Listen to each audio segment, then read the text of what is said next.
What it do, everybody? We are back. The Narrow Path Podcast Show. I am your host, Dr. Bellard, actor, director, writer, and host. I appreciate the applause. We are broadcasting as always from my boudoir. You see the throne in the back. We make it do what it do. And I got a special guest. I know all my guests I bring on are special. That's why they're special, because they come on this show. So I got a special guest with me, and this guy here, here on the Narrow Path Podcast Show, we try to highlight underappreciated and undervalued talents in the industry. And this guy is probably the epitome of undervalued and a powerhouse in the industry. He's literally has like 97 credits, TV and film credits to his name. You've probably seen him in everything. As a matter of fact, before I introduce him, let me run down some of his stuff real quick.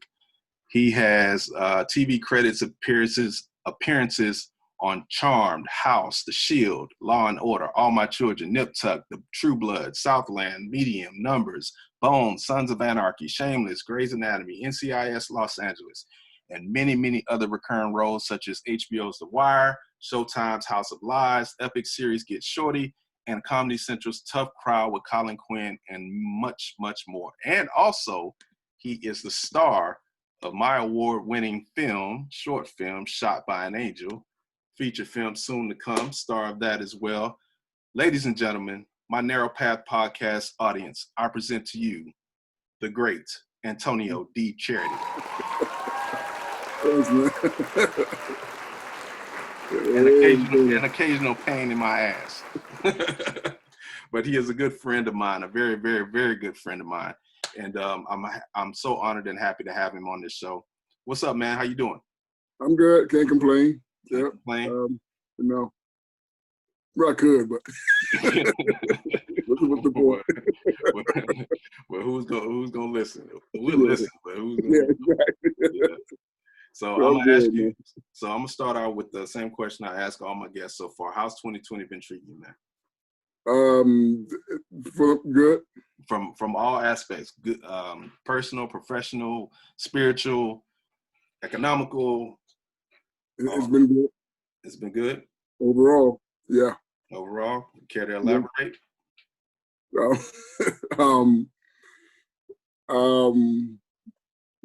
God's providing. I'm eating. This quarantine, more time at home. Less time doing other stuff that I really wouldn't want to be doing anyway. Right. I appreciate rest. I really do, and the time to focus on a project, a film that I wrote, that I'm in the process of producing, raising funds for. Yeah, we definitely gonna get into that later. Time to spend more quality time with my daughter. It's been a blessing, even financially. It is. 2020 has been all right. Nice. Yeah, man. That's good, man. That's good, because everybody can't say that, It's true, man. Though I walk the valley of the shadow of death, I fear no evil. Yeah, man. It's like even in the midst of this foolishness, good things are happening for me. They really are. And I just started working on I just returned back to work, acting on a TV series, and it's good. God's blessings. Favor ain't fair, but Amen. That's what it is. So, for people who aren't familiar with you, per se, tell everybody your story and how you got started and how long you've been in this game in the acting industry, and what started you from acting, what started you in acting. I know you went to Howard, you received your BFA degree from Howard, theater arts major, and you moved to New York City, but go a little bit in depth and specific about your journey that's led you up to this point and some of the things that you've done and the people you've worked with. Wow. You want to hear that story in like 5 minutes or 30? Hey, we got time. We got a little bit of time. So, let's just make it do what it do. Well, I'll give you the abbreviated version. Give me the abbreviated version. Yeah. So I was born in Surrey. I was raised in Surrey County, Virginia. small country town. I love it. I love it. Absolutely love it and miss it every day. I'm homesick every day of my life. I've spent the last 24 years or so between New York and LA, and every single day I want to be home. I love my family. I love my hometown. And if you let my family tell it, people ask me how did I get into acting? And I say I didn't get into acting. Acting got into me. Mm-hmm. And, my family has stories that I don't remember about me being a kid, putting on shows, standing on the kitchen countertop, singing "Cool in the Game," Hollywood swinging, right, doing church plays and reciting poems in Sunday school, stuff that I have no recollection of, but I've heard the stories enough, right. So it was always in me. It was in 5th grade when I did my first play, a school play. It changed everything.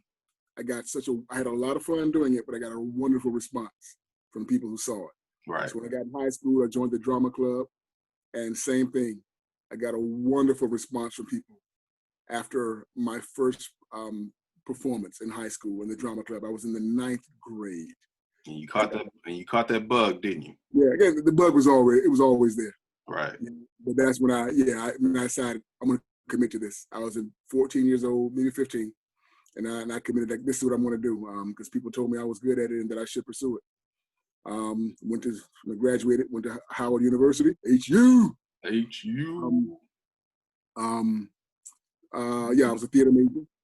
And for 1 year, I attended VCU, Virginia Commonwealth University, and studied theater there. But I graduated from Howard. Best experience ever. I feel sorry for everybody who didn't go. I can tell you rep for your school. You rep for your school how HU alums rep for their school, how FAMU alums rep for their school. They borderline obnoxious, man.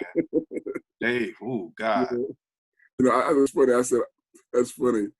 Speaking of obnoxious, I saw a Facebook post a few months ago now, when Kamala Harris was still trying to be the Democratic presidential nominee candidate. And they said, if you think Howard people are obnoxious now, let the first woman president be from Howard. Oh, God.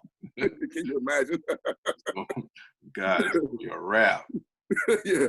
But so after I graduated, went home for a year or so to save up some money. And then I moved to New York about a year and a half after I graduated from Howard. I lived in New York for 9 years. Cut my teeth on that New York City stage. Off Broadway, and way off Broadway productions. way off. Nowhere near Broadway.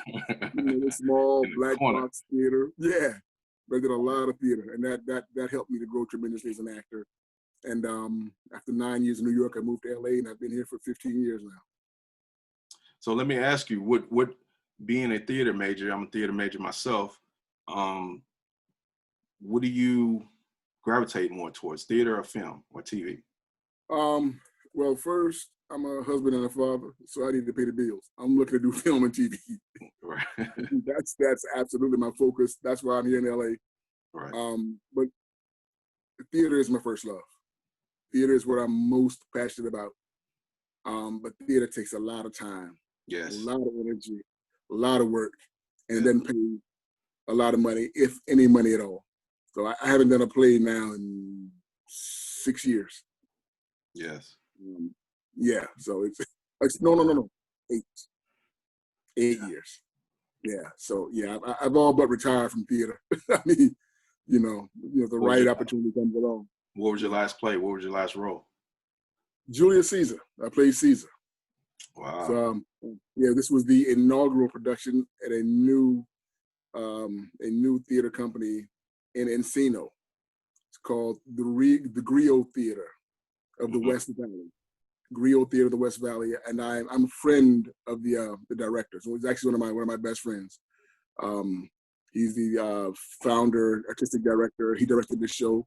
I had never done Shakespeare before. I studied it in college because you had to, but I've never been a fan of Shakespeare. Not that interested in it, so I've never done it. But he insisted that I should do this. And I'm like, well, I don't really know what I'm doing. He said, that's okay, I do. The director. Right. And I've heard over the years from a lot of directors, they'd rather work with talented people who can be directed with Shakespeare, as opposed to these thespians who are experts at it and have done a ton of Shakespearean productions. You can't tell them anything. You can't tell them nothing.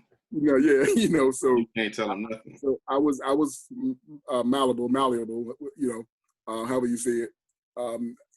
So he could direct me, and he did, and I just did what he said to do because I didn't know any better, and I didn't pretend to know. So it turned out to be a success, and I asked a lot of people whose opinions I respect and trust, apart from his, who came to see the show, how was it, and they all gave me great reviews. So it was a lot of fun. It was a great experience. But yeah, that was 2012. It was just after my daughter was born. But that was my the last play I did. Yeah. But then just recently, a friend called me up for one performance only for a show at Arizona State University. I did that back in February. Yeah, I remember you telling me about that. Yes, I did a play. It was a play I'd done before. A marvelous play, Black Angels Over Tuskegee. Marvelous play. And so I hadn't done it in 10 years. And what persuaded you? Was it the play? Was it the script? Was it I absolutely love the play. I absolutely love the play. It's about the Tuskegee Airmen. Black Angels Over Tuskegee. It's a wonderful play, written by Leon Gray. And so when he called me up, he didn't have to persuade me. If I had the time, I'd do it again anytime. Right. But he, I'm all confused. I'm sorry. Actually, he actually called me for a new play. We didn't do Black Angels. I misspoke. We didn't do Black Angels at Arizona State. We did a new play that he had written. Okay. About a professional basketball team in Harlem, the Harlem Wrens. Okay. But it's that same writer. So he called me about this new show. Yeah, sure. So that was the last play I did. But that was just one performance, one weekend. And I was like a narrator, not a very big role in it. Okay. Well, like you said, you've been in Hollywood now doing film and television for the last 15 years. And man, you have one of the best reels I've seen probably in a long time, if ever. You've worked with everybody. You've pretty much been on every TV show. There are actors out there that would kill to have your reel. So I want to show the audience about it's. I'm gonna cut it in half. I usually don't show the entire reel, but your reel is so good that I want them to see pretty much the entire thing. So what I'm gonna do is I'm gonna show a first portion of it now, and then I'm gonna show a second portion of it before we go. And I just want the audience to get a taste for who they are they're listening to at this point. So give me a second. Because I don't know where she is. I always know where she is. Well, she's right here. It's just as if she's asleep in the bed next to you. Not really. Because she might not wake up.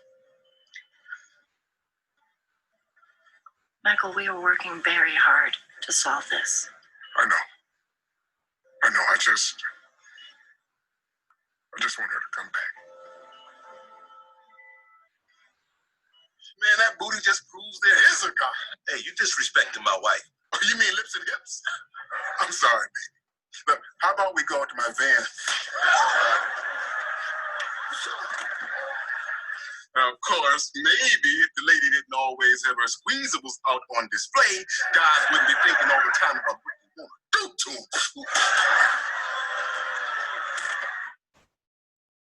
Captain Mercer, tell me about your penis.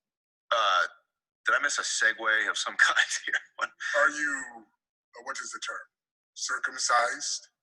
Gosh, I don't usually discuss that till the second date. A circumcision is not a life-altering scenario. A life-altering scenario, such as a child shunned by modern society, planet-wide. That would be unfair indeed. Thank you, doctor. You've made my argument for me. Every goddamn time Rachel Cohen broke his heart in middle school, he's still bitter. Don't take that Jewish person. You ignorant. You two can be cellmates. Prison for a nigga like me, man, like a family reunion. True. Keith over there at Long Park right now. G and them in that water. That water got ice cream sandwiches. What? Mint chocolate chip? They got Neapolitan. Damn, sign me up. Hey, kid. Hand me the 3/8, would you? Half inch. I said the 3/8.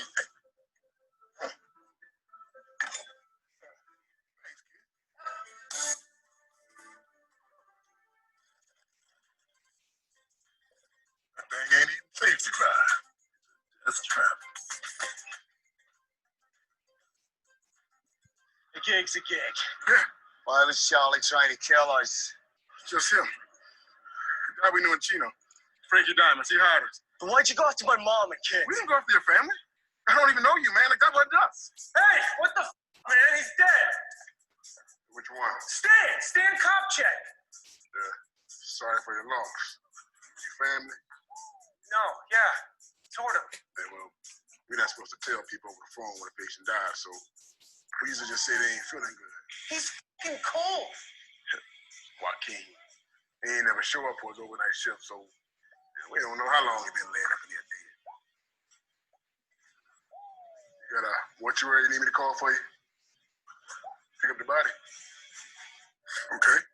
The chopper comes out near Lake Havasu in the desert, about 2 a.m. They drop some packages, and we use the GPS to pick them up. Who's your boss? I don't think that's German. Jermaine. Wait, what? It's Jermaine, not German. You sure about that? Hey. Here from a mail. Just in case, something life-changing came in. Not called to greatness. Where's Marie?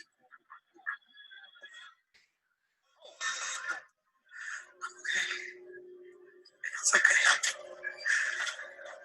Harry said these detectives wanted to talk to me.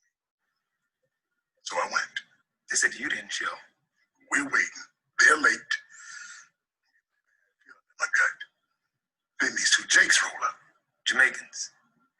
Gangsters. It was a trap. And I ran, man. So you want me to allow? All right.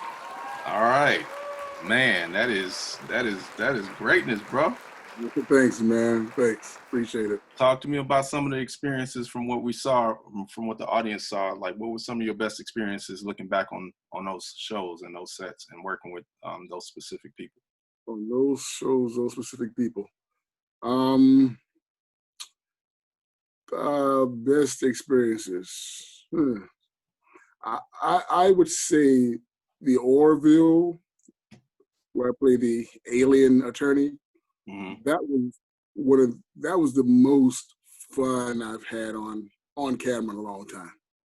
Yeah. Guest star, worked on a couple of days. Yeah, we shot that scene for a couple of days. And what I liked about it was the director, who's also the one of the executive producers of the show. Mm-hmm. At some point, he told me he was giving me directions, and he said, "Well, just own the space, just own the room. Mm-hmm. You don't tell that to a theater actor, Right? You don't tell it to a stage actor. You will take the whole space. Yeah, I'm like, where? I looked at him, just own the space. I'm like, that's what I want to hear, and I did that, and he really, really liked it. And so he changed up stuff. He told me to take that camera down here and just go handheld, follow him here. Just wherever he goes, do this. He changed up the lighting and all that. And so I decided when I would stand, when I would sit, when I would cross, he let me do what I wanted to do. Once he saw that I knew what I was doing, right, he let me do what I wanted to do. So I decided, you don't get that kind of freedom. I don't get that kind of freedom doing stuff on camera. Right. Yes, like I decided I'm talking to a witness on the stand, but I decided to turn my back to her and walk away, still speaking to her, but looking at the jury in front of me, the jury ahead of me, or that kind of stuff, man. Right, that kind of you got to make certain choices. Yeah. Actors really typically on camera don't get to make. In theater, you get to make a lot of your own choices. But. And I had a similar experience on House of Lies with Don Cheadle. Nobody directed me. You know, they let you do what you want to do, and that was fun too. I worked on that for I think 3 or 4 episodes over about a month. Nice. So, yeah, I saw you in an episode with Toni Braxton there. Did she surprise you as far as her acting chops? There and T.I. There are a few rappers that make the transition over to film and television, and actually a few of them that I'm a fan of that I believe can actually made that transition, such as Mos Def, LL Cool J to an extent, but what musical entertainer do you believe that you worked with surprised you the most by their acting ability? It's funny because I worked with LL Cool J and Mos Def. Oh, nice. It's funny. And I did an HBO movie, Something the Lord Made, with Mos Def. Yeah, you were in that? I didn't know you were in that. It used to be on my reel years ago. Yes, there's a scene with me and Mos Def. That was a great movie. Yeah, I played a college admissions officer. There was a point where his character wanted to go back to school and get his medical degree. Mm-hmm. Because he couldn't go to the white school at the time, so he went to the local to the nearby historically black college, and I was an admissions officer, and I told him he had to start over. He wanted to just take a test. His character wanted to just take a test. Right. Give me my degree and let me go on about my business.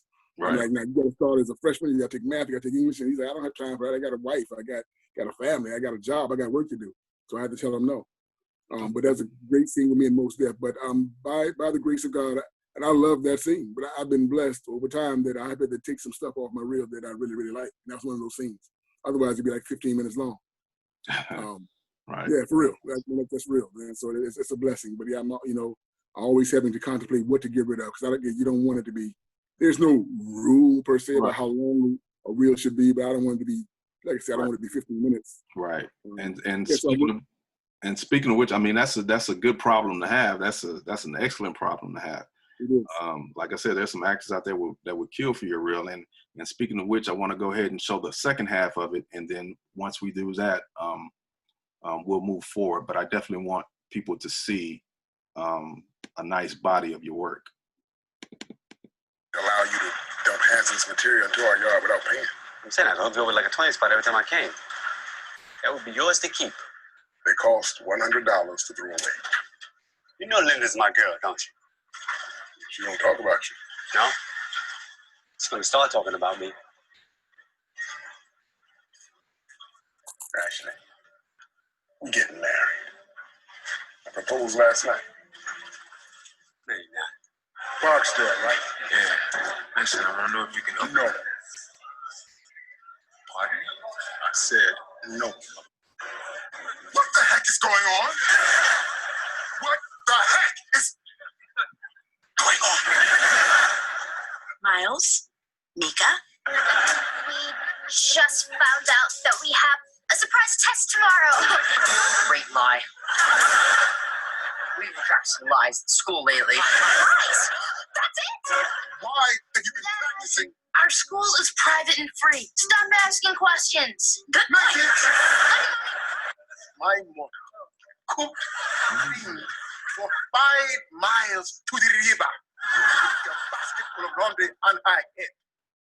Washed clothes with the soap she made from scratch. Came home, helped all 7 of us with our studies, and sewed my father's clothes every day of her life. Let him go straight. I ain't never had no man killed here before, and I ain't gonna start now. I keep a nice, quiet card game.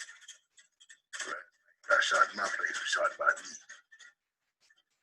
me. Mr. Walla Walla, your time is up. You got to go.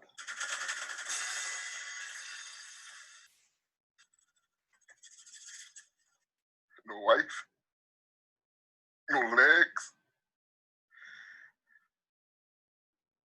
Has God forsaken me? Look, Dad, He shot me. Okay, he took my legs, my manhood. I need some time alone. Please leave. You talk to somebody. Just leave. Look, Dad, I'm just trying to... Get out! I don't need you here. My daughter was your age. We would sit and laugh, watch the game for hours. Well, things are different now.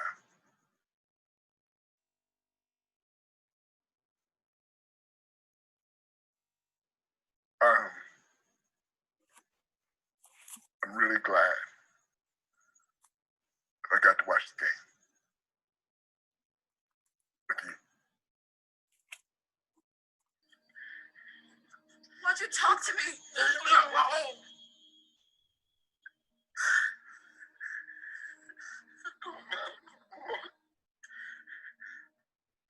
Something in there. I know what you're doing. Calm down. There's everything.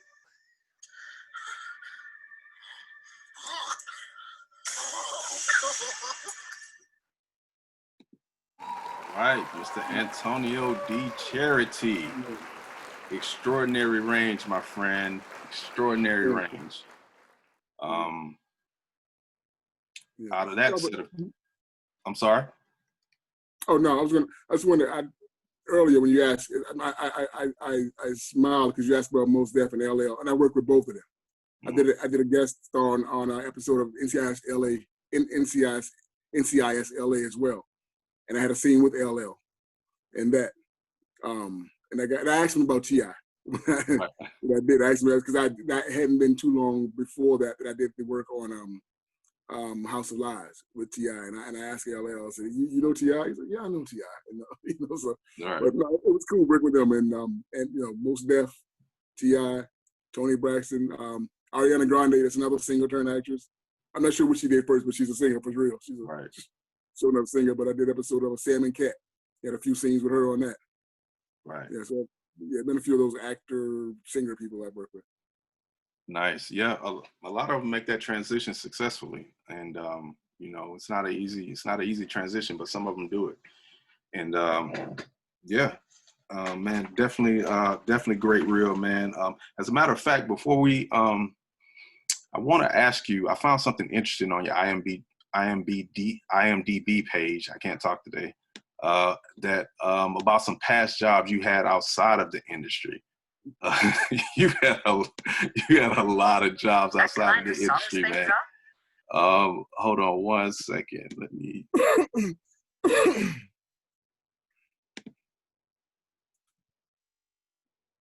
Here we go.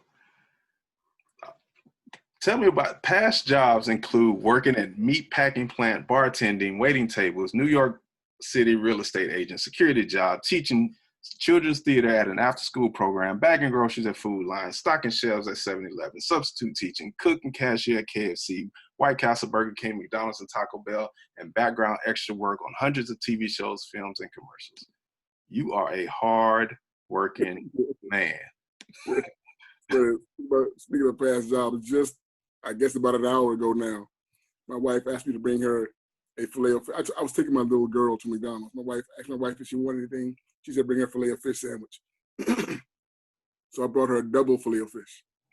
And when I brought it to her, she said, "Ooh, I didn't know they made those." I said, "Well, that's one of the benefits of marrying somebody who used to work at McDonald's. I know these guys." Right, you got the insider information. You don't always see it on the menu. They don't always see it on the menu, but yeah, I know they make them. Yeah, I didn't know they were still making them anymore because my mom used to love filet of fish from McDonald's, but I hadn't seen them in a long time. Long time. You let your mama get her double filet of fish, man. I know, right? She loved me long time. She loved me long time.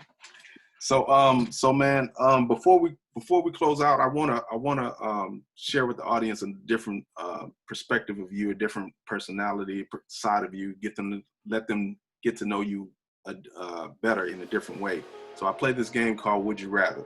So I'm gonna ask you about 5 questions. We just want to get your perspective on it and see what would you rather do. Cool. All right. See. This is the stuff you're gonna have to edit.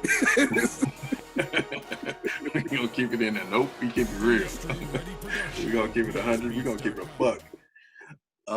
So first question, would you rather would you rather live without the internet or live without AC and heating?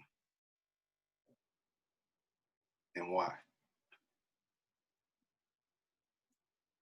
In LA without AC and heating because the temperatures aren't that extreme to me. Lately, you've been here the last few weeks. It's been 110 at night. I can deal with that. I'm from small town Virginia, and the humidity. I'll take 100 degrees in LA over 90 degrees in Virginia any day, because the humidity is a whole nother thing. I'm from Houston. I know humidity. Trust me, in the summertime, I know humidity, man. This heat out here been soaring the last few weeks. Like the sun's been disrespectful, like straight disrespectful lately. I can cope. I can cope with the hot and cold here in LA. Okay, all right. I'll take the internet. Okay. Question number 2: Would you rather have a horrible short-term memory or a horrible long-term memory?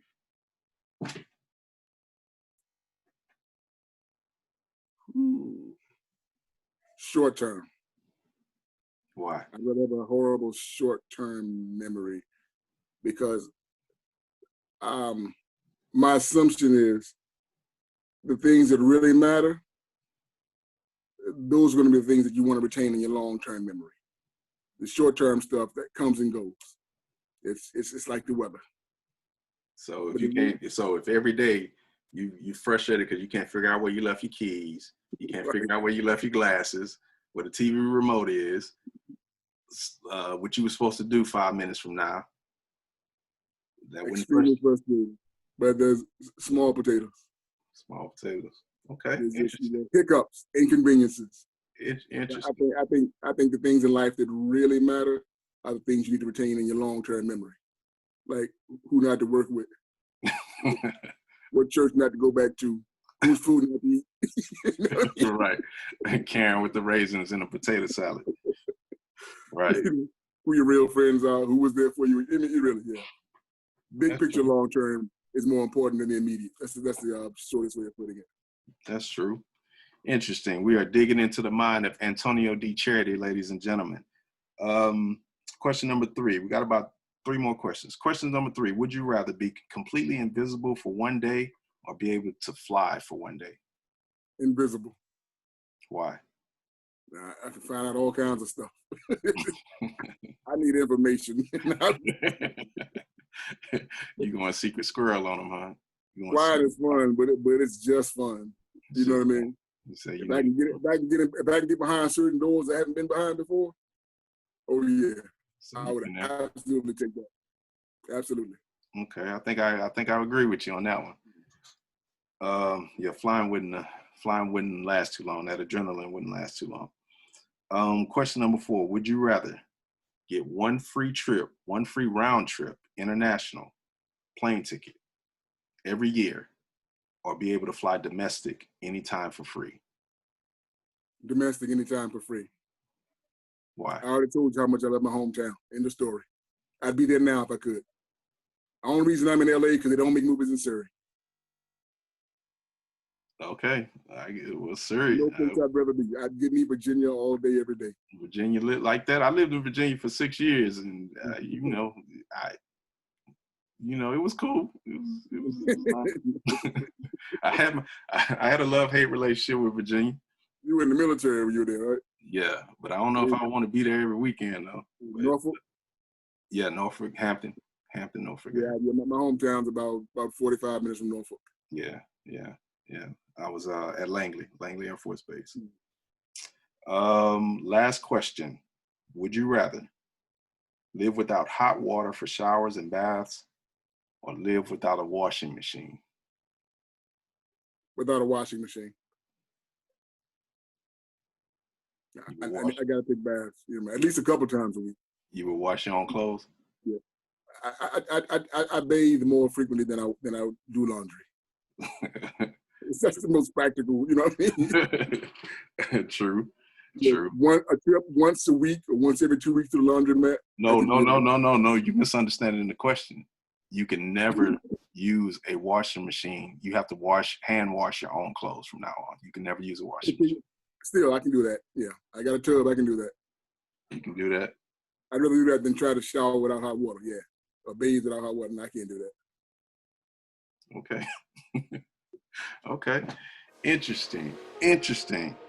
Well, that was our little segment, Would You Rather. I hope everyone got a little insight into the mind of Mr. Antonio D. Charity.